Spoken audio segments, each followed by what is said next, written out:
Hey there, realtors. It's Scott Groves over here at Movement Mortgage. Hate to be the bearer of bad news early in 2021. I know we've just made it out of 2020. There's a lot of stuff on the horizon that frankly gives me a lot of hope for the direction of the market, the housing industry, the country, all the stuff we're dealing with here in California with COVID-19. I think a lot of things are moving in the right direction, but I want to be just brutally honest with you about one place where we're going to have a lot of challenges in the mortgage and the housing industry going into 2021. Now, I'm recording this on January 21st, 2021.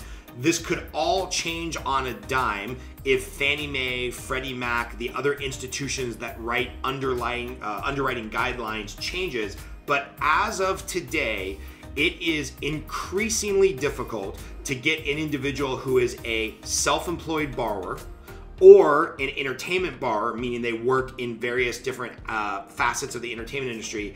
It is just exponentially harder to get them approved today than it was a year ago. And here's the reason why. A year ago, let's go to January of 2020. If somebody was trying to get approved for a loan and they were self-employed, what we would look at is we would look at the previous 2 years, 2018, 2019 tax returns, use a 2-year average, get some supplemental documentation like a profit and loss statement prepared by the client to validate their income. We would move forward and we would close. Now, fast forward to January of 2021. Now what's going to happen is we have to use 2019 and 2020 tax returns. If 2020 tax returns are not filed, underwriters for most programs, most products are going to require 2018-19 taxes, which is fine. However, they're going to require a profit and loss statement and a balance sheet from 2020 substantiated by business bank statements to show proof of deposits, and depending on the product, depending on the service, depending on the underwriter's familiarity with that business or concern over the file, they might ask for 3 months of business bank statements, they might ask for 12 months of business bank statements on some of our jumbo programs. But the bottom line is underwriters are going to want to substantiate what was the total income from that self-employed individual in 2020 in relation to 2019. Now, unless you're one of the blessed few industries like Amazon or the mortgage industry, frankly, because we've seen interest rates so low, unless you're one of the blessed industries that has seen growth over the last year, most self-employed borrowers, most people in the entertainment industry, most contract workers made significantly less money in 2020.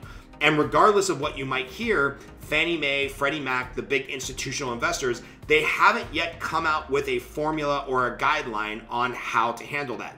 One of the things that I would like to see is that I would like to see Fannie Mae and Freddie Mac and some of the other big lenders adopt some type of guidelines that says, hey, if the government shut you down, like if you literally could not earn money in the entertainment industry or as the owner of a cigar lounge or as a restaurant owner or a waiter or whatever the case may be, if the government shut you down, we'll kind of write that off. We'll treat it kind of like a lady that went on maternity leave who maybe needed to take 3-6 months off of work and now they're back at work. This is what I would like to see the government, Fannie Mae, Freddie Mac, Chase, Wells Fargo, all these people come up with these type of guidelines. That is not in place yet. So let's say, for example, I just talked to a client named Robert, great guy who runs a great live event business.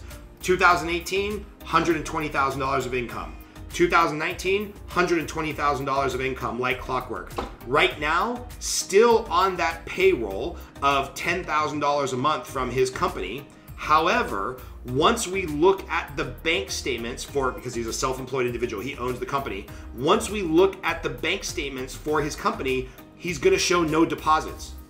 So a lesser loan officer will look at 2019 tax returns, maybe even do something unethical and put together a P&L on their own for 2020 and say, yeah, you're good to go.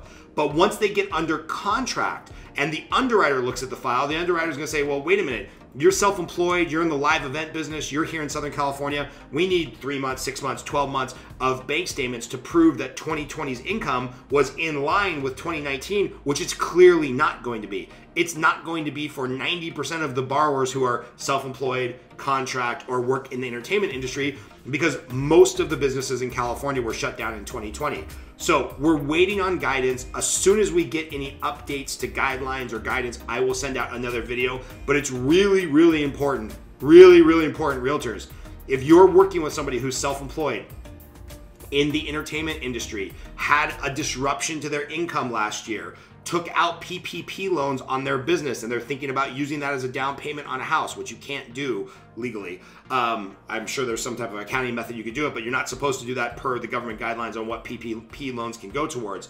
You need to have your client talk to me or talk to the lender they were originally approved with and get some updated information. Freshen up that pre-approval.